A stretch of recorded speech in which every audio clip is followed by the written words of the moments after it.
오늘 함께 읽은 본 말씀으로 하나님의 말씀을 나누겠습니다. 우리 인생이 참 짧습니다. 하나님을 알아갈 수 있는 날도 하루하루 줄어가고 있습니다. 그러니까 이 기간을 보내면서 어리석은 사람들, 하나님의 풍성을 누리지 못하는 분들, 또 하나님을 믿지 아니하는 분들, 사실 그분들을 만나고 또 특별히 청년들을 만나고 성경에 대한 이야기를 나눌 때마다 때로는 성경에 대한 성경이 사실인가에 대한 증명이 필요하지 않나, 이런 이야기를 종종 듣곤 합니다. 그럴 때 제 마음이 좀 이렇게 그러니까 어떻게 표현할까요? 좀 안타깝고 아쉬운 마음이 있습니다. 왜냐하면 사실 저도 제 기질상 공학자의 어떤 그런 기질이 흐르고 있고, 그리고 무엇을 증명해내는 것에 굉장히 열심이었습니다. 그런데 성경을 읽으면 읽을수록 또 인생을 살면 살수록 한 가지 깨닫는 것이 있습니다. 어차피 인생은 증명이 안 되는 것 투성입니다. 우리의 모든 감정이 증명이 되지 않고, 특별히 사람과의 관계 가운데 일어나는 내면의 문제들은 그것이 증명이 안 되는 것이 훨씬 많습니다. 그것이 무엇인지도 모르게 흘러가는 그런 어떤 경우들이 너무나도 많습니다. 그리고 특별히 뛰어난 공학자들, 또 그분들이 아무런 그 학문적 연가가 뛰어나다고 해도 그분들이 해결하지 못하는 문제들이 아주 많습니다. 왜냐하면 인생은 살면 살수록 어떤 것을 증명하며 사는 삶이 아니라 사실은 우리의 삶 가운데 주어지는 우리의 힘이 한계를 느끼고 초월적인 힘이 우리 삶 가운데 와야지만 우리가 승리하는 경우들이 너무 많습니다. 인내와 절제, 사랑, 우리가 살면서 가장 필요한 것들 중에 하나인데, 우리를 행복하게 하는 것들이 그런 것들인데, 사실 그것은 어떤 증명을 통해서 오는 것이 아니에요. 오히려 우리 가운데 없던 힘이 우리 가운데 주어져야지만 그것이 우리 가운데 가능하게 되는 경우가 참 많더라. 즉 인생은요, 초월적인 힘이 필요한 것이 우리 인생입니다. 우리의 어떤 한계를 뛰어넘는 상황 속에서 누군가가 힘을 주지 않으면 살아갈 수 없는 것이 인생입니다. 그 인생을 아시고 하나님께서 성경을 주셨거든요. 왜냐하면 우리의 인생을 너의 그 얄팍한 지식과 그런 어떤 지혜를 믿으며 살아가지 말고, 이 성경은 이 자체가 초월적이고 이 자체가 믿음에 대한 부분이고, 이 모든 것을 너희가 경험하면서 살기를 원한다. 근데 그 힘이 우리 가운데 들어올 수 있는 비결인데 그 통로는 믿음이다. 그래서 사실 성경은요, 증명하려고 노력하는 책이 아니라 믿으려고 노력하는 책이에요. 어차피 이거 증명하려고 하면 평생을 다 투자해도 아니 될 것입니다. 그래서 제가 이야기하죠. 야, 그거 노력하지 마라. 그거 50년이 되고 60년이 되고 안 된다. 그럼 어떻게 해야 되냐? 그냥 10대든 20대든 일찍 지금 이 순간 성경을 믿고 거기에서부터 오는 능력을 누려라. 오히려 이것이 훨씬 너의 삶 가운데 지혜로운 것이니 그렇게 살기를 원한다. 여러분, 우리의 남은 인생이 그렇게 길지 않습니다. 하나님이 우리 삶 가운데 부어주시는 능력, 하나님께서 우리에게 주신 자산이 엄청나게 큽니다. 여러분, 이 세상을 살아가는 그 하루하루의 삶 가운데 그 능력과 그 놀라운 하나님의 힘을 누리면서 사신 여러분 되시길 바랍니다. 누리는 삶, 여러분, 이것이 우리 삶 가운데 우리의 삶의 방향인 것입니다. 여러분, 호세아에서 이야기하는 이스라엘 백성들이 이것을 몰라요. 하나님의 말씀에 대해서 모릅니다. 그 하나님의 은혜도 누리지 못하고, 정말 안타까운 일이죠. 하나님 주신 힘도 누리지 못하고 이들은 그냥 하루하루 살아가고 있는 것입니다. 어제까지는 이 호세아서에 하나님과 이스라엘의 관계를 부부관계로 표현합니다. 즉 이 부부관계, 근데 이 부부관계는 원래 이 양방 간의 신뢰관계입니다. A와 B가 만나서 어떤 그 결혼이라는 것을 통해서 서로 위탁되어지고 그 안에서 합법적으로 살아가는 것인데, 사실 이 두 관계, 부부관계는 온전히 성립하려면 어느 한쪽이 잘하고 못하고 이게 아니라 둘 다 잘해야 되고 둘의 책임이 분명한 것이에요. 근데 원래 그래서 한쪽이 예를 들어서 어떤 그 자신의 본분과 해야 될 일을 잊어버리고 나쁜 길로 하면 당연히 그 관계는 깨져야 됩니다. 깨지는 부분이 참 많죠, 위험성이. 근데 이 호세아서의 부부관계는 깨지지 않습니다. 왜냐하면 하나님과 이스라엘이 결혼했지만 이스라엘은 계속 하나님을 버리지만 하나님이 버리지 않기 때문이죠. 호세아도 마찬가지입니다. 죄송합니다. 호세아와 고멜이 있는데 이 두 사람이 결혼했지만 고멜이 계속 음란하게 호세를 떠나지만 호세아는 끝끝내 그를 가지고 데리고 와서 다시금 그 관계를 이어가는 것을 볼 수가 있어요. 그래서 이 관계를 오늘은요 좀 다른 형태로 표현합니다. 그것은 부모와 자녀 관계로 표현하는 거죠. 그래서 하나님께서 내가 그 너희를 낳은 부모로서 내가 너희를 어떻게 대하는지, 내가 어떻게 너희를 무조건적으로 일방적으로 사랑하는지를 그 마음을 다 표현해 주는 것이 오늘 이 호세아 11장의 내용인 것입니다. 그런데 이스라엘 백성은 그럼에도 불구하고 계속 하나님을 떠나는 거예요. 왜 떠날까? 자, 2절 말씀에 나와 있습니다. 자, 2절 말씀, 이게 2절 말씀의 지금 현재 이스라엘 백성들의 상태입니다. 함께 2절 말씀 읽도록 하겠습니다. 시작. 선지자들이 그들을 부를수록 그들은 점점 멀리하고 바알들에게 제사하며 아로새긴 우상 앞에서 분향하였느니라 되고 있습니다. 그들이 선지자들이 그들에게 다가갑니다. 선지자는 하나의 마음을 대변하는 사람이죠. 그래서 가서 하나의 마음을 나누는데 나누면 나눌수록 점점 멀리 가는 거예요. 그리고 하나님 앞에 나와서 예배드리는 것이 아니라 그 아로새긴 자기가 스스로 만든 우상 앞에 절을 하는 모습이 계속 가속화된다는 거예요. 여러분 이런 일들이 일어난다. 자, 그러면 왜 이런 일들이 일어날까? 이 부분을 우리가 한번 살펴봐야 돼요.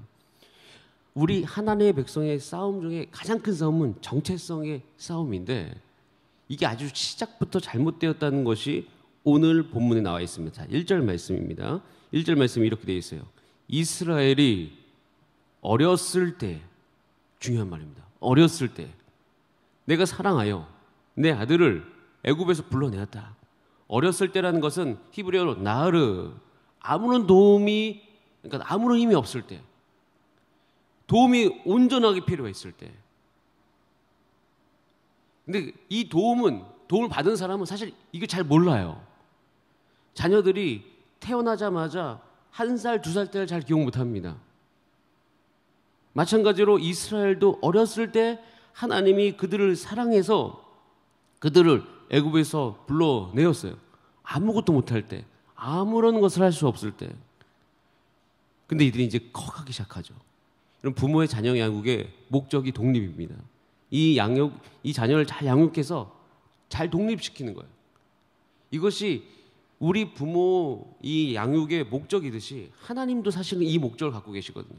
이스라엘을 잘 키워서 이들이 스스로 하나님을 섬기고 스스로 자신의 일을 할 수 있도록 하나님이 다 키워주시는 거예요. 그 과정에 힘을 다 주었다는 거예요. 근데 이스라엘 백성들이 어떻게 되었다? 자, 3절 말씀이에요. 3절 말씀 같이 한번 읽어보겠습니다. 시작. 그러나 내가 에브라임에게 걸음을 가르치고 내 팔로 안았음에도 내가 그들을 고치는 줄을 그들은 알지 못하였도다. 하나님이 다 아셨는데 이들이 알지 못하는 거예요. 이게 무슨 이야기냐면 왜 우리가 하나님을 계속 떠나는가? 왜 하나님을 잃어버리고 자꾸 다른 곳에 가서 분향하는가? 이스라엘 백성들은요 모르는 게 있어요. 자신의 시작을 모릅니다. 내가 어떻게 시작되었는지를 모르는 거예요. 여러분 하나님의 백성으로서 가장 중요한 건 이 세상의 싸움은 정체성의 싸움입니다. 사실 결과적인 부분이 아닙니다. 결과적인 부분이 아니라 내가 정말 하나님의 백성의 그 자녀되는 신분이 내게 확실한가? 이것에 대해서 우리는 한번 점검해 봐야 되는 것이에요. 이것이 흔들려 버리기 시작하면 사람들은 여지없이 아까 이야기했던 2절의 그 결과 가운데로 나갑니다. 자, 이렇게 시작을 모를 뿐만 아니라 자, 두 번째 문제예요. 자, 우리 5절 말씀을 같이 한번 읽어보겠습니다. 5절입니다. 시작. 그들은 애굽 땅으로 되돌아가지 못하겠거늘 내게 돌아오기를 싫어하니 아수르 사람이 그 임금이 될 것이라. 우선 하나님께 돌아가기를 싫어해요. 근데 왜냐하면 그러니까 애굽 여기 1절에 여기 5절에 보면 그들은 애굽 땅으로 되돌아가지 못한다라고 되어 있어요. 그러니까 여기 안에 표현되는 다른 의미는 뭐냐면 이스라엘 백성은 특히 북이스라엘은 끝내 애굽을 의지하고자 하는 마음이 굉장히 강했어요.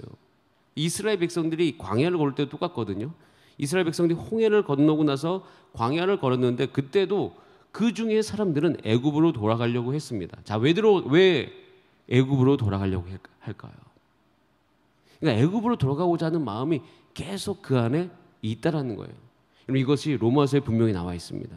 왜냐하면 우리가 하나님의 백성으로서 내가 하나님의 자녀가 되었음에도 불구하고 계속 죄로 돌아가려고 하더라라는 것입니다. 여러분, 이에 대해서 사도 바울이 진단하고 그것에 대해서 답을 내려준 것이 있어요. 해결책을 제시하는 것이 있어요. 그것이 무엇이냐면 너희가 죄에 대해서 죽은지를 알아야 된다라고 되어 있습니다. 즉 다른 말로 얘기하면 너가 죄로부터 죽은지를 너희가 모르기 때문에 계속 너희의 그 육체를 죄에게 드린다라고 되어 있어요. 여러분에게 굉장히 쉬운 개념이고 여기 계신 분들은 이것을 다 아시고 이미 삶 가운데 적용하고 있지만 오히려 많은 하나님의 백성들이 이것을 잘 모릅니다. 그러니까 이스라엘 백성은 이걸 모르는 거예요. 시작조차도 모르고요. 이미 이들은 홍해를 건너서 애굽에서부터 나온 하나님의 백성인 줄, 즉 홍해에서의 자신의 모든 정체성은 다 죽어버리고 이제는 더 이상 그것이 자신의 정체성이 아니다라는 것을 이들이 알지 못한다는 것이에요. 여러분, 이 두 가지 문제는요 굉장히 큰 영적인 문제입니다. 왜 하나님의 백성이 예배를 드리지 않는가? 왜 하나님의 백성이 하나님의 말씀을 듣지 않는가? 우리는 여러 가지로 이유를 이야기합니다. 우리 삶 가운데. 그런데 사실은 이 모든 두 가지 문제에 다 걸려 있습니다. 내가 시작 자체가 하나님께로부터 온 줄을 모르는 거예요. 그 다음에 두 번째 문제는 내가 이미 죄로부터 건너와서 하나님의 백성이 되었는데 내가 옛 자아가 주 예수 그리스도 안에서 죽은 줄을 모르는 거예요.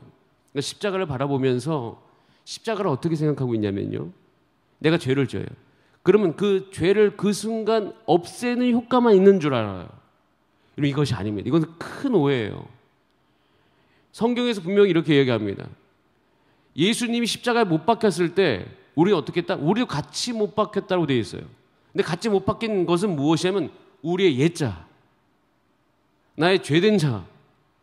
그러니까 십자가는 단순히 내가 오늘 지은 죄만 해결하는 그런 것이 아니라 우리의 정체성을 완전히 바꾼 사건인 것이에요.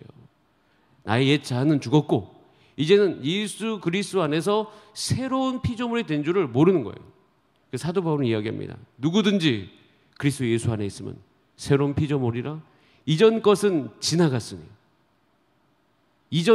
지나갔으니 보라 새 것이 되었다는 것이에요.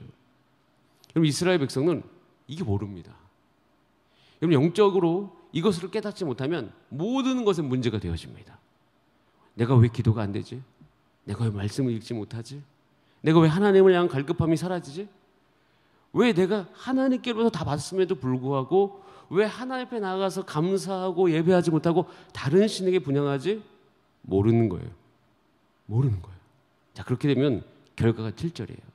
이 7절 말씀을 읽으면서 우리가 기도를 해야 될 필요가 있는데 7절 말씀을 같이 한번 읽어보겠습니다. 시작. 내 백성이 끝끝내 내게서 물러가나니 비록 그들을 불러 위에 계신 이에게로 돌아오라 할지라도 일어난 자가 하나도 없도다. 이 7절 말씀 잠깐 머물러 주시고요. 이 7절 말씀은요, 여러분 쉽게 느낄 수 있습니다. 여기서 교회학교 선생님을 하시는 분들, 부장님 하시는 분들, 또 셀리더 하시는 분들, 또 각 기관장 하시는 분들 느낄 수 있는 부분입니다. 끝내 우리가 찾아가고 하나님께 나가자 해도 그것에 대해서 반응이 없는 분들이 계십니다. 반응이 없는 영혼들이 있습니다. 여기서 보면 끝끝내 내게서 물러가나니 이것의 히브리어 원형, 그러니까 그대로 해석하면 이렇게 되어 있어요. 내 백성이 결정하고 결심하고 하나님께서부터 물러간다는 것이에요. 이 부분이 일어나고 있더라. 여러분, 우리 여기서 하나님 앞에 깊이 기도해야 될 때가 되었습니다. 그것은 무엇이냐면 하나님, 지금 하나님의 백성의 삶 가운데 그들의 아버지가 하나님인 줄을 알게 하여 주시옵소서.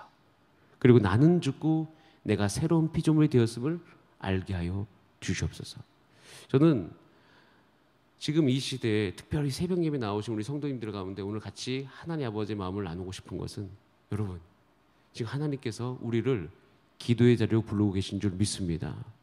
이게 무슨 얘기냐면 이 호세아서를 읽을 때마다 제게 느껴지는 마음은 이 하나님 아버지의 마음이 호세아를 통해서 이 땅 가운데 드러났습니다. 이 부분이 너무 중요하다. 지금도요, 지금 2021년을 살아가는 지금 이 시점에도 저는 하나님 아버지의 마음이 분명히 계시다라고 믿습니다. 자, 그러면 지금 이 하나님 아버지의 마음은 과연 누굴 통해서 이 땅 가운데 표현될 수 있을까? 누굴 통해서 이 땅 가운데 드러낼 수 있을까? 이 질문을 던지면서 하나님께서 하나님 아버지의 마음을 이 땅 가운데, 각 가정 가운데 드러낼 사람들을 찾고 계신다라는 생각을 제 마음 가운데 하나님께서 부어주십니다. 그러면서 하나님께서도 굉장히 우리 삶 가운데 우리를 초청하시는 거죠. 이 시대에 영적인 문제가 있다. 그것은 이 한국 교회 안에서도, 이 나라의 교회 안에서도 아버지가 하나님인 줄 모르는 하나의 백성이 있다. 그리고 내가 이미 세상에 속한 자가 아니요, 나는 죽고 내가 하나님 나라에 속해 있다는 사실을 모르는 자가 많다. 이 영적인 문제가 지금도 있으니 이 문제로 말미암아 모든 예배와 하나님을 향한 마음, 특별히 이 시대를 향한 교회에 하나님의 힘이 나타나지 못하고 있다. 이런 상황 가운데서 우리가 한 가지 알 것이 있어요. 자, 우리 8절 말씀을 같이 한번 읽고 기도하시겠습니다. 8절 시작.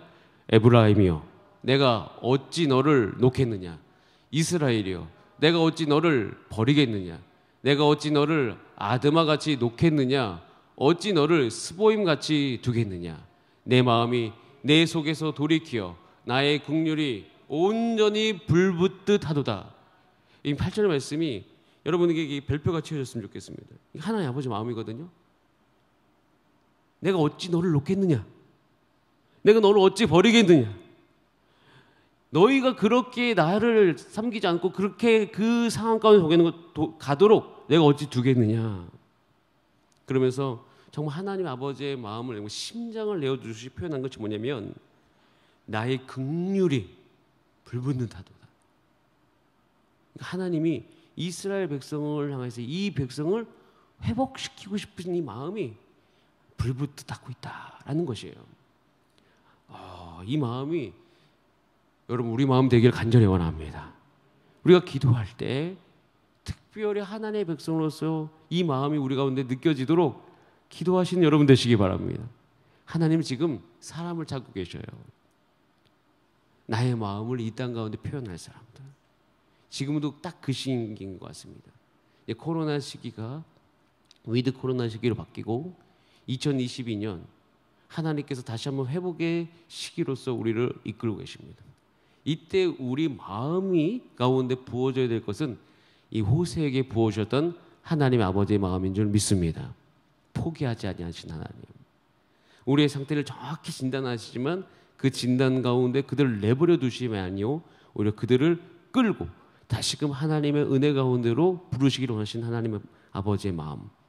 이 아버지의 마음이 저 여러분 가운데 이 호세아서를 묵상하는 가운데 임하여서 이 모든 에너지가 기도 가운데, 이 모든 에너지가 하나님 아버지에 하는 예배에 대한 열정으로 나아올 수 있는 우리 교회 되기를 간절히 원합니다. 그렇게 함께 기도하는 저와 여러분의 삶이 되기를 소망합니다. 함께 기도하시겠습니다.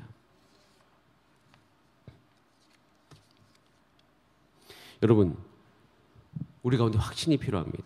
사실 오늘 이 10절 11절은 확신이 나오는데요. 이렇게 되어 있어요. 그들은 사자처럼 소리를 내시는 여호와를 따를 것이다. 여호와를 따를 것이다. 믿음으로 선포하기 시작했습니다. 하나님께서 긍휼히 불타고 계시니 하나님은 이들을 나중에 궁극적으로 회복시키실 것이니 이들이 하나님을 따를 것입니다. 여러분, 우리도 선포합니다. 가정에 가서 이 가정은 하나님을 따를지어다. 이 셀은 하나님을 따를지어다.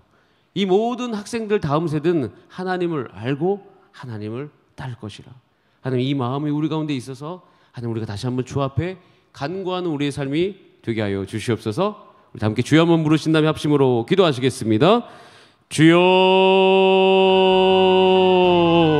살아계신 하나님 아버지, 우리가 마음을 다해 주 앞에 간구합니다.